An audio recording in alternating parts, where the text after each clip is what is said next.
A little old lady went into the headquarters of the Bank of America one day, carrying a large bag of money. She insisted that she must speak with the president of the bank to open a savings account because it's a lot of money.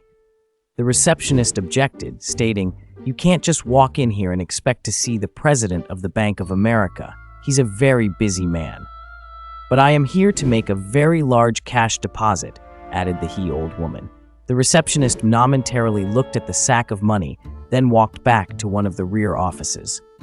She came back and said, "You're in luck this morning. He will see you," and ushered her in to see the president of the Bank of America. When she walked into a large office with a nicely tailored man behind a great oaken desk, the bank president stood up and asked, "How can I help you?"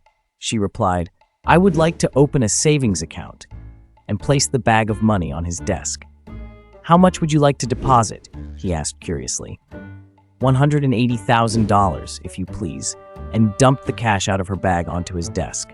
The president was surprised to see all this cash, so he asked her, "Ma'am, I'm surprised you're carrying so much cash around, especially a woman at your stage in life. Where did you come by this kind of money?" The old lady coyly replied, "I make bets." Surprised, the president then asked, "Bets? What kind of bets?"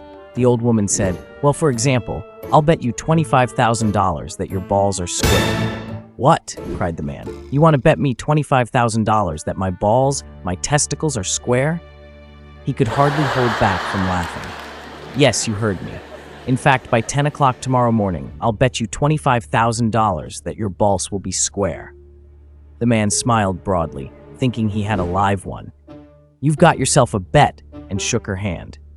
The little old lady then said, "Okay, but since there is a lot of money involved, may I bring my lawyer with me tomorrow at 10 a.m. as a witness?"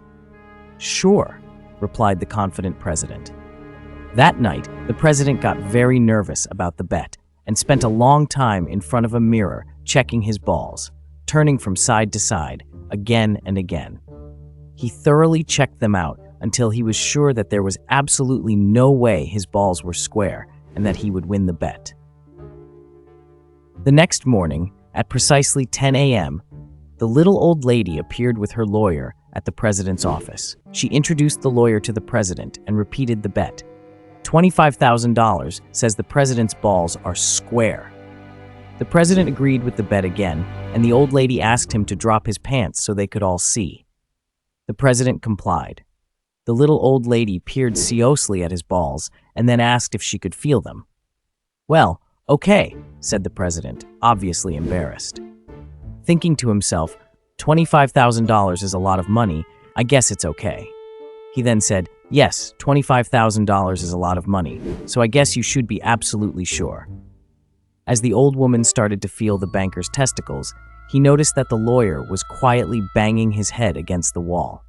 The president asked the old lady, "What the hell's the matter with your lawyer?" The old lady replied, "Nothing, except I bet him $100,000 that at 10 a.m. today, we'll have the balls of the president of the Bank of America in my hands."